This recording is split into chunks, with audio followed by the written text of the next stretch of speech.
Достар, дәл қазір біз 2800 метр теңіз деңгейінен биіктікте тұрмыз.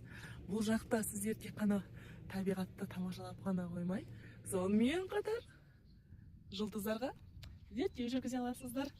Аспан әлемін зерттеу бұрыннан да қызық болған. Бұрынғы кезден бастап қызық болған.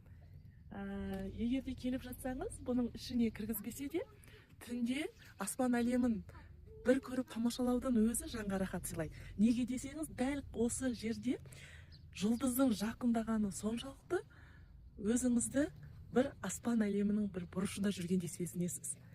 Мүмкіншілік болса, келіп, сол сезімді бастан өткізіп, ойыңызбен бөлісіңіз. Сіздер үшін бір қарап қойыңыздар.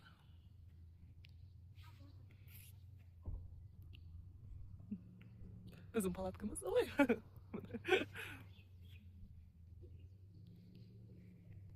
Қай жер екені видео соңында жазылым.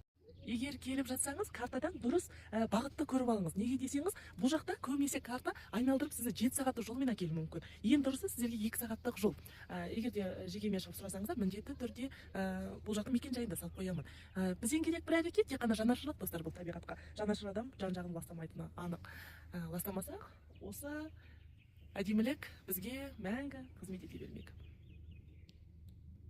Енді табиғаттың сұлулығын, жұлдыздардың түнде жарқырағанын, одан бөлек құбылыстарды сөзбен жеткізу мүмкін емес. Жол енді қатты оңай деп айта алмаймын. Түнде салқын, жылы киімдеріңізді ала келіңіздер. Қазір не бар үстімізге барлығын осылай киіп алдық. Түрімізге мән бермей қойыңыздар. Шүкір деп. Мына жақта бір ұйқым да жақсы қанады ма сондай. Неге десеңіз, біз кешірек жаттық. Өйткені палаткамызды құрдық, одан кейін балалардың қарны ашты дегендей. Соның өзіне таңғы 4:40-та еш қиналмай тұрдық. Және тура бір анау энергиямыз тасып тұр. Бүгін бір жұмысты бәрін бір алла бұйырса, енді кеше біразын істеп кеттік қой. Соның өзінде бір идеялар келіп, былай істесек қалай болады екен, ана жұмысымызды осылай істесек болады екен деп, не бір идея келуге мына жақ жақсы екен, жақсы жер екен.